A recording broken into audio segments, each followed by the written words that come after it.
नमस्ते बच्चों, my self Jaiswal sir. हम पढ़ रहे हैं chapter light, reflection and refraction. Now we have already completed concepts of reflection and are moving towards refraction. So to study about refraction, there are some concepts which we have to adhere before going into this topic. That is the trigonometric functions.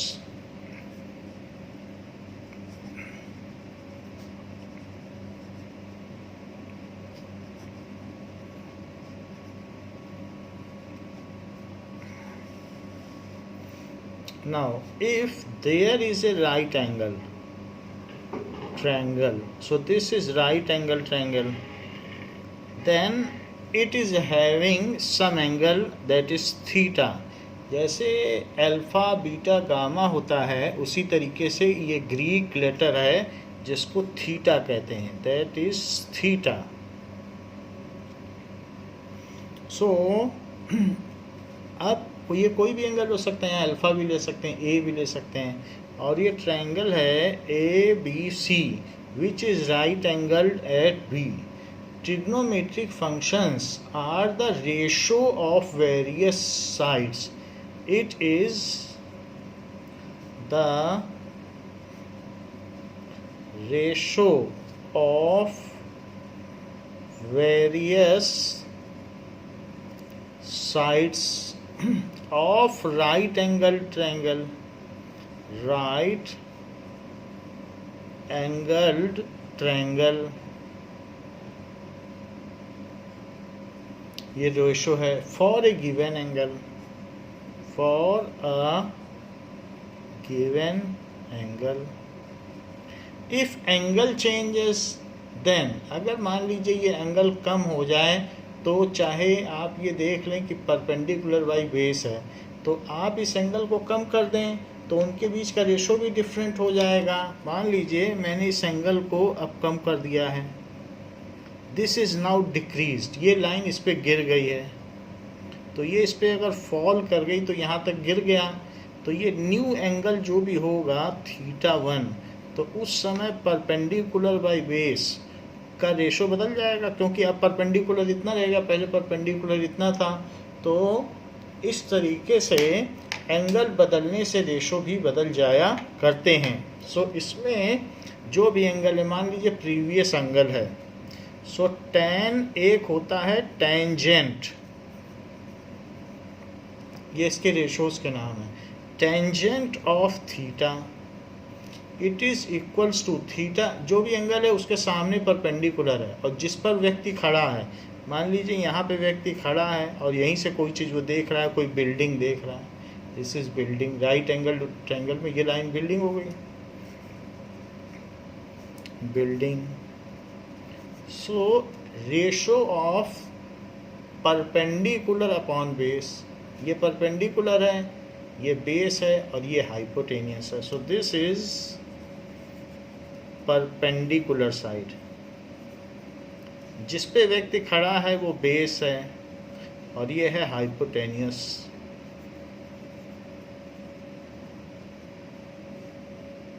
इस तरीके से.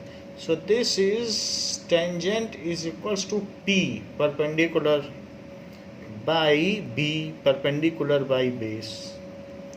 या ये भी कह सकते हैं, इसको शॉर्ट फॉर्म में लिख दो, tan theta it is equals to perpendicular by base, perpendicular by base. या फिर आप ऐसे लिख रहे हैं A B by B C, tan theta A B by B C. इस केस के लिए अच्छा 6 तरीके से 3 साइड्स हैं, तो 3 तरीके से हम रेशो को एक्सप्रेस कर सकते हैं. कुछ लोग कहेंगे इसी एंगल के लिए परपेंडिकुलर बाई बेस है, तो अब बेस बाई परपेंडिकुलर अगर हम रेशो एक्सप्रेस करना चाहें तो उसको कहेंगे को टेंजेंट. उसका साथ ही है को tangent theta is B by P, और कॉट थीटा, इसी के शुरू के 3 वर्ड ले लिए, और उसमें भी जो कॉट है वो छोटा रहेगा. So cot theta So what is cot theta? That is equals to B by P, just उल्टा, that is BC by AB, ऐसा होता है। तो किसी एक एंगल के लिए मैं बड़ा ट्रायंगल ले रहा हूँ तो perpendicular by base theta degree ले रहा हूँ, थीटा 1 नहीं ले रहा हूँ। तो आप कहेंगे कि जैसे परपेंडिकुलर बाई बेस है तो क्या परपेंडिकुलर बाई हाइपोटेनियस एक रेशो होता है, उसके लिए भी कोई नाम है इसी थीटा के लिए? तो yes, sine theta it is equals to perpendicular by hypotenuse, या साइन थीटा में SINE है, SINE साइन थीटा, या फिर इसे लिख सकते हैं सिर्फ साइन वर्ड ले लें। It is perpendicular by hypotenuse, या फिर परपेंडिकुलर क्या है AB और हाइपोटेनियस क्या है AC। यदि इसका उल्टा कर दिया जाए, कोई हाइपोटेनियस बाई परपेंडिकुलर पूछे तो क्या होगा? हाइपोटेनियस बाई परपेंडिकुलर, तो ये लगभग इसी से मिलता जुलता है। तो ऐसे केस में उसे कहेंगे को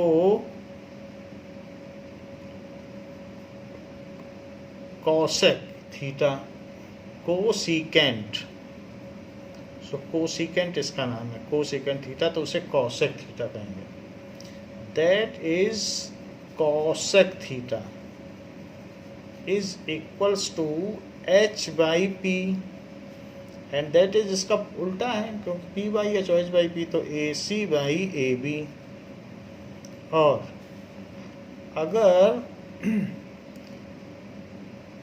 आप ऐसा लेना चाहते हैं कि बेस और हाइपोटेनियस का रेशो, ये मैंने परपेंडिकुलर और हाइपोटेनियस का लिया, बेस और हाइपोटेनियस का भी ले सकते हैं, तो उस चीज़ को कहेंगे को साइन थीटा, को sine theta.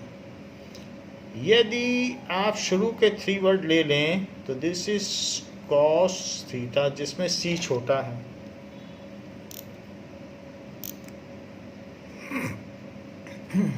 So this is cos theta is base by hypotenuse। तो अब अगर बेस इसमें लिया जाए तो बेस क्या है? बेस इज BC, तो BC by hypotenuse it is AC, BC by AC। और if we want to take hypotenuse by base तो उसको कहेंगे सीकेंट थीटा, या फिर sec theta. This is hypotenuse by base, जो कि AC बाई BC है। कहने का मतलब है कि अगर आपके पास 6 चीज़ें हों, कौन कौन सी 6 चीज़ें हों? परपेंडिकुलर, बेस और हाइपोटेनियस। सो बेस हाइपोटेनियस, और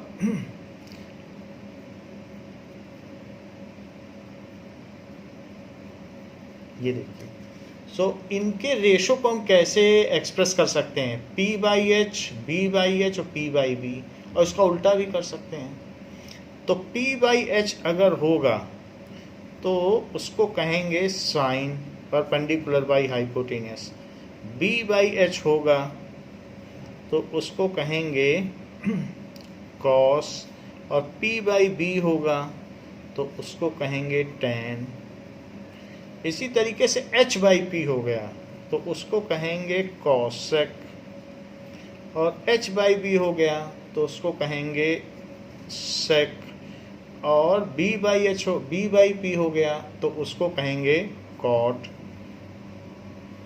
या इसका इस तरीके से भी कह सकते हैं कि पंडित बद्री प्रसाद हर हर बोले, बद्री प्रसाद हर हर बोले। तो इन सभी चीज़ों का आपकी ट्रिग्नोमेट्री एक चैप्टर है लाइन्स एंड ट्रायंगल के बाद, वहाँ पर पूरा डिटेल है।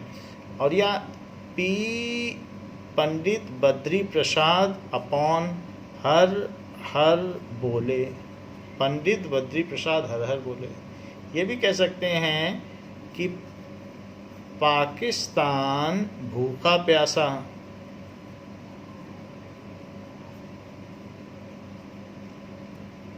हिंदुस्तान हरा भरा, ऐसा भी कहा जा सकता है, हिंदुस्तान हरा भरा। इसका भी वही मीनिंग है, पाकिस्तान भूखा प्यासा, हिंदुस्तान हरा भरा। तो इस तरीके से हम इसे ऐसा लिख सकते हैं। और इसका मीनिंग है sine cos tan cosec sec cot. तो वो आपको उसको सिंक्रोनाइजेशन करना होगा कि इनका क्या क्या रेशो है, साइन कॉस टैन, फिर उनका अलग अलग रिवर्स जो है वो भी आपको याद रखना पड़ेगा। अब जैसे हमको इस चैप्टर में ये 6 तरीके से हम देख सकते हैं, अगर परपेंडिकुलर और बेस हैं तो उनके 6 तरीके से रिप्रेजेंटेशन है, तो 6 ट्रिग्नोमेट्रिक फंक्शन है। जैसे P B H can be in quotient can be expressed, quotient can be expressed in 6 ways, in 6 possible ways। वो कौन से हैं? जैसे आप ये देख लीजिए, P बाई एच कर सकते हो, और P बाई एच है, H बाई P उसका उल्टा भी कर सकते हो, H बाई P। तो जैसे P बाई एच किया है वैसे ही B बाई एच कर सकते हो एंड H बाई B कर सकते हो। तो ये 2 तरीके से हो गए। और एक किया जा सकता है P by B and B by P। तो ये जो वैल्यू हैं वो साइन एंड कॉसेक हो गई, और ये हो गई कॉस एंड सेक, और ये हो गई कॉट एंड टैन। तो ये 6 वेज हो गए। हमें इस चैप्टर में स्नेल्स लॉ पढ़ना है, तो हमें साइन के बारे में देखना है। अब जरा देखें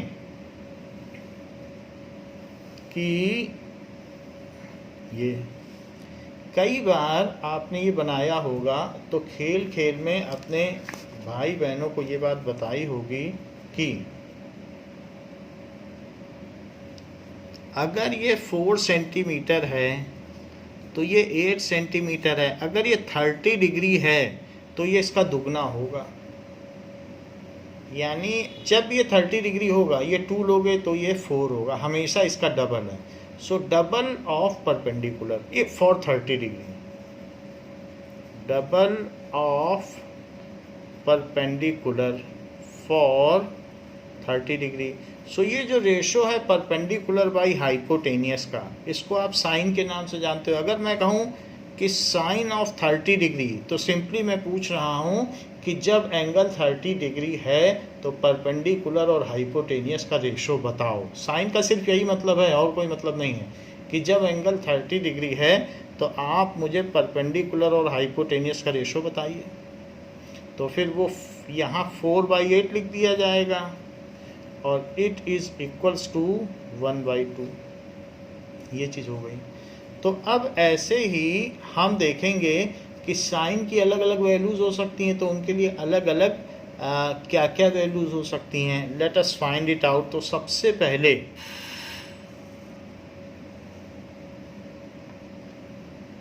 ये देखिए कि हम यहाँ पर एक इक्विलेटरल ट्रायंगल लेंगे, और इक्विलेटरल ट्रायंगल अगर हमने ले लिया तो ये एंगल 60 डिग्री होगा, ये 60 डिग्री है, ये भी 60 है, लेकिन ये अगर मैंने इसका परपेंडिकुलर बाइसेक्टर ड्रॉ कर दिया तो ये फिर कितना हो जाएगा, 30 डिग्री हो जाएगा। अब देखें कि ये A है, ये भी A है, इक्विलेटरल ट्रायंगल है, ये पूरा A है, तो इसका आधा कितना हो जाएगा, A/2। तो आप 2A ले लें सिंप्लिसिटी के लिए, तो ये A और A हो जाएगा।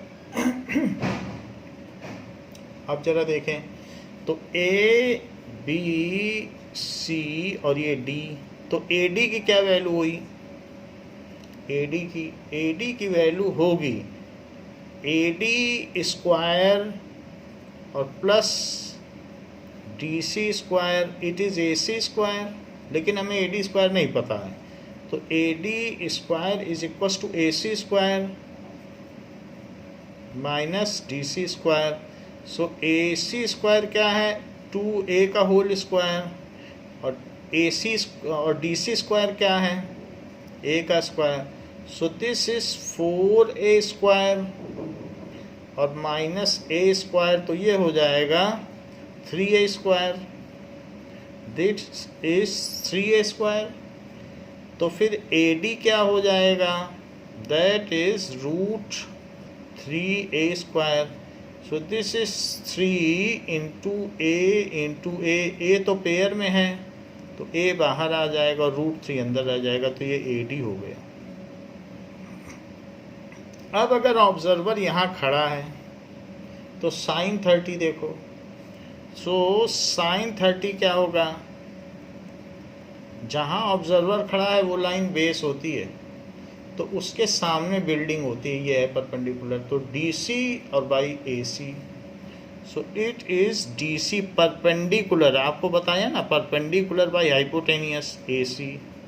सो यहाँ पर साइन 30 क्या हो जाएगा, DC बाई AC, ऑब्जर्वर ये खड़ा है, जो एंगल है वहीं ऑब्जर्वर को होना है, और उसकी साइड वाली लाइन बेस है, तो DC कितना है, DC तो A है, so sine 30 degree is equals to DC, DC कितना है A और AC कितना है 2A, तो A और A कट गया और 1/2, तो हमेशा जो साइन 30 होगा, अब A की कुछ भी वैल्यू लो, 10 लो, 20 लो, 5 लो, 4 लो, ये तो हमने जनरली एक लिया था, इन जनरल A कुछ भी होगा उसका कोई मीनिंग नहीं है। तो when the angle is 30 degree then the ratio between perpendicular and hypotenuse is half, sine 30 यही बताता है। When angle is 30 degree then ratio of perpendicular and hypotenuse is half, इसका ये मतलब है, ये जो चीज़ लिखी है इसका यही मतलब है। तो आप बोलेंगे यदि इसका ये मतलब है तो साइन 60 की क्या वैल्यू हुई, सो साइन 60 भी देख लेते हैं, क्योंकि जो एंगल होता है ऑब्जर्वर को वहीं खड़ा रहना होता है। अब ऑब्जर्वर यहाँ खड़ा हो गया तो जो भी चीज़ है, तो इस समय परपेंडिकुलर AD हो गया और बेस DC हो गया, बेस तो लेना नहीं है, हमको लेना है परपेंडिकुलर बाई हाइपोटेनियस, तो हाइपोटेनियस क्या हो गया AC। तो कैसे, जो भी एंगल है उसके सामने हो गया परपेंडिकुलर और हाइपोटेनियस, तो ये AD बाई AC, AD कितना आया है, यदि कहीं लिखा हो तो A√3, और बेस कितना है, तो बेस ACA है, दैट इज हाइपोटेनियस, AC कितना है 2A, तो A और A कट गया, सो √3/2। तो इसलिए जब एंगल 60 डिग्री होगा तो उस समय परपेंडिकुलर और हाइपोटेनियस का रेशो 3/2 होगा, ये साइन से पता चल रहा है। So when angle is 60 degree तो ये रेशो होगा, व्हेन एंगल इज 30 डिग्री तो ये रेशो होगा। किसी भी ट्रायंगल में आप एक ट्रायंगल ले लें और यहाँ 60 डिग्री बन रहा हो, तो 60 डिग्री बन रहा हो तो यहाँ जो भी वैल्यू दी होगी तो यहाँ उसके हिसाब से आप लिख लेना। यहाँ अगर x होगी तो ये √3/2x होगी, क्योंकि परपेंडिकुलर अपॉन हाइपोटेनियस, तो जो भी हो, यानी इसकी वैल्यू क्या हो जाएगी, ऐसे भी लिखा जा सकता है कि अगर ये रूट परपेंडिकुलर तो ये 2x हो जाएगी, ऐसे भी लिखा जा सकता है √3x, तो दिस बाई दिस करोगे तो √3/2 आ जाएगा। परपेंडिकुलर और हाइपोटेनियस इनका ये रेशो होगा, बाकी कुछ भी वैल्यू हो सकती है। देखिए यही बात अगर 45 डिग्री हो, अब सभी का निकाला जा सकता है, मैं साइन निकाल रहा हूँ आपके लिए, वैल्यू दे दिए ट्रायंगल में। अब ट्रायंगल में आप कॉस का निकालिए, टेन का निकालिए, आपको तो तीनों साइड्स हमने बता दी। अब तीनों साइड्स बता दी, जिसकी मर्जी सो निकालिए। ये देखो, तो यहाँ पर हमने आपको हर चीज़ बता दी है। Now you can find out what ever is desired. A D भी बता दिया, a√3। तो ये क्या बताया, a√3। तो ये पता है, आपकी मर्जी। हम तो परपेंडिकुलर बाई हाइपोटेनियस निकाल रहे हैं क्योंकि इस चैप्टर की ज़रूरत है। बाकी आप चाहे तो बेस बाई हाइपोटेनियस, तीनों चीज़ दी। इसका रेशो, इसका रेशो, इसका रेशो, इसका 6 तरीके से रेशो निकालिए, 6 की वैल्यू पाइए। कॉस, टैन, कॉट, कॉसेक, सेक, साइन की तो हमने निकाली दी। बाकी और 5 वैल्यू आप पा सकते हैं। फार्मूला ऊपर दिया है कि किसका क्या है, तो आप सब पा सकते हैं। उसका चार्ट भी मैथ्स में, ट्रिग्नोमेट्री में बना है। अब देखिए, यदि एक इक्विलेटरल राइट एंगल ट्रायंगल है, इक्विलेटरल नहीं, आइसोसेलेस, 2 साइड्स इक्वल हैं, तो ये ए हो गया, ये ए हो गया। तो अगर ये दोनों ए हो गए तो AC स्क्वायर क्या हुआ, AB square plus BC square, और ऐसा पाइथागोरस थ्योरम से हुआ।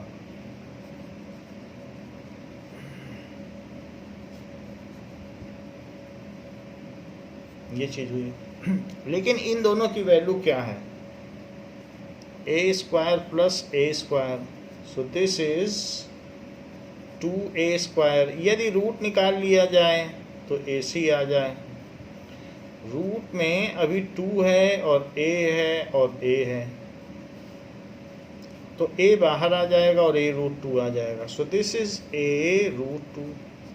अगर ये 90 है और ये साइड्स इक्वल है तो इनके अपोजिट के एंगल भी इक्वल होंगे। तो दोनों अगर 45 हो जाएं तो इक्वल तो होंगे ही। 45 हो जाए तो ये मिल के 90 और ये 90, तो मिल के 180 हो जाएगा एंगल सम प्रॉपर्टी। क्योंकि 90 है तो 90 और बचा है, वही डिस्ट्रीब्यूट होना है। तो ये कॉम्प्लीमेंट्री एंगल्स हैं, तो इक्वल भी हैं और कॉम्प्लीमेंट्री भी हैं, तो 45 इनके हिस्से में आएगा। अब जरा देखिए साइन 45, मान लो कोई ऑब्जर्वर यहाँ खड़ा है, तो साइन 45 क्या होगा, it is equals to perpendicular. ये हो गया, अगर ऑब्जर्वर यहाँ खड़ा है तो उसके सामने परपेंडिकुलर और ये हाइपोटेनियस, तो AB by AC, so it is A by A√2। तो A और A कैंसिल हो जाएंगे, 1/√2। तो कभी भी 45 डिग्री होगी तो परपेंडिकुलर और हाइपोटेनियस का ये रेशो होगा, साइन 45। ये चीज़ हो गई। ऐसा भी हो सकता है कि ये लाइन गिरते गिरते इसी पे गिर जाए। तो अगर गिर जाएगी तो हम गिरने की जो आइडियल कंडीशन है उससे थोड़ा सा बस पहले दिखा रहे हैं। वैसे गिर जाती लेकिन गिराया नहीं, और ये 90 डिग्री है, बट इसे गिरना है। गिरने से पहले की कंडीशन दिखाना, ये 0 डिग्री है, अभी नहीं है 0, लेकिन गिर जाए तो 0 हो जाए। तो ये यहाँ पर हो जाएगा परपेंडिकुलर, ये हो जाएगा हाइपोटेनियस, ये हो जाएगा बेस। तो अगर गिर जाए तो गिरने के बाद ये दोनों, ये सब इक्वल हो जाएंगे और ये परपेंडिकुलर 0 हो जाएगा, क्योंकि गिर जाएगा तो बचेगा कहाँ। तो साइन 0 डिग्री क्या होगा, तो साइन 0 डिग्री अगर आपको निकालना है तो ये s छोटा होगा।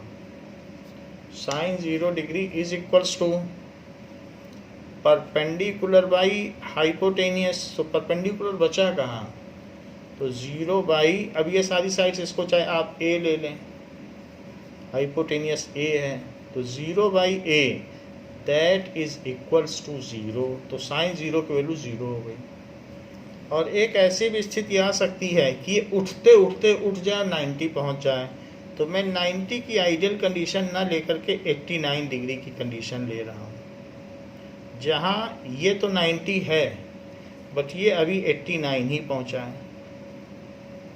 और अगर ये बिल्कुल इससे चिपक जाए, सीढ़ी को दीवार से चिपका दो, तो फिर ये 0 डिग्री हो जाएगा।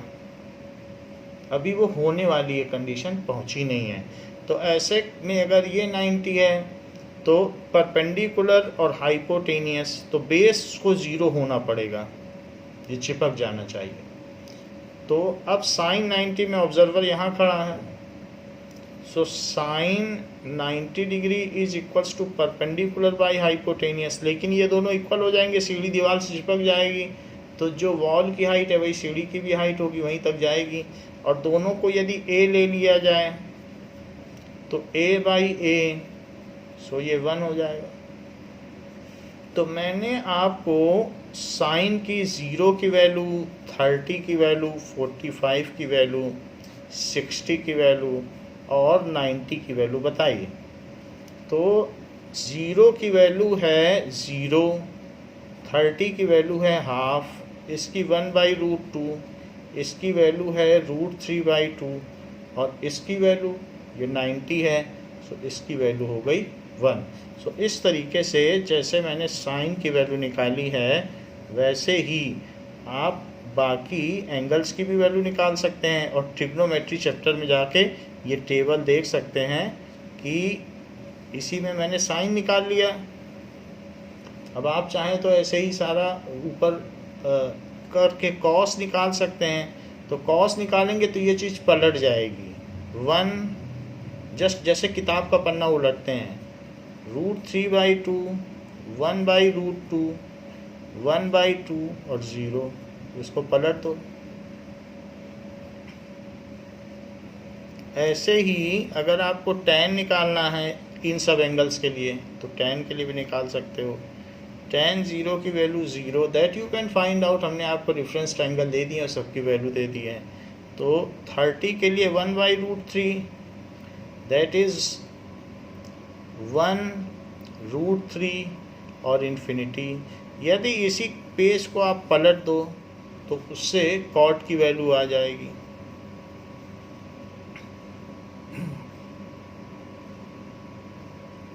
तो इन्फिनिटी, √3, 1, 1/√3 और 0। ऐसे ही सेक एंड कॉसेक, सेक और कॉसेक दो और चीज़ें हैं, तो हमारे पास 6 रेशो हो गए। सेक जो होता है वो 1/cos होता है, क्योंकि सेक को उल्टा करने पर ये परपेंडिकुलर बाई बेस है, ये बेस बाई हाइपोटेनियस है, ये हाइपोटेनियस बाई बेस है, जस्ट उसका रिवर्स है, तो रिवर्स यहाँ भी करो। 1/1 इज़ 1, इसको पलटो, सो 2/√3, इसको पलटिए, √2, इसको पलटिए 2, और 1/ ये 0 है, यानी 0 को क्या कह सकते हो, 0/1, तो पलट दो तो 1/0, तो इन्फिनिटी। ऐसे ही साइन को पलटोगे तो कॉसेक आएगा, और ना पलटना चाहो तो इसी पेज को पलट दो, तो इन्फिनिटी 2√2, 2/√3 और 1, ये लिखा, इसको पलट दिया। tan है, tan का भी चाहिए, याद ना आ रहा हो तो साइन बाई कॉस कर दो, पहला बटे दूसरा, तो 0/1 0, 1/2/√3/2, तो 1/√3, इन दोनों को डिवाइड करो तो 1, इन दोनों को डिवाइड करो तो √3, इसको डिवाइड करो तो इन्फिनिटी। फिर इसको पलट देना, सेक चाहिए तो इस वाली लाइन को इन्वर्स कर देना और फिर इसको पलट देना। आप कहेंगे पहली लाइन कैसे याद की जाए, तो साइन को कैसे याद किया जाए, तो साइन के लिए आप क्या करिए, यहाँ सबसे ऊपर लिख दीजिए 0/4 का रूट, इसके ऊपर लिख दीजिए 1/4 का रूट, इसके ऊपर लिख दीजिए 2/4 का रूट, 2/4 करोगे 1/2 आ जाएगा अंदर ही अंदर, तो 1/√2 आ जाएगा। इसके ऊपर लिखो 3/4 का रूट, तो ये तो 2 बाहर आ जाएगा, √3 फंसा रह जाएगा, और 4/4 का रूट, तो वो 1 होगा। 0/4, 1/4, 2/4, 3/4, 4/4 का रूट निकाल लो, ये सब वैल्यू आ जाएंगी, और उसके बाद बाकी वैल्यू भी निकाली जा सकती हैं। So in this way we have seen the trigonometrical functions in which sine function is of our use. तो साइन फंक्शन का स्नेल्स लॉ में यूज़ है, हमने आपको साइन के बारे में बता दिया है। तो इस क्लास के लिए बच्चों इतना ही, थैंक यू।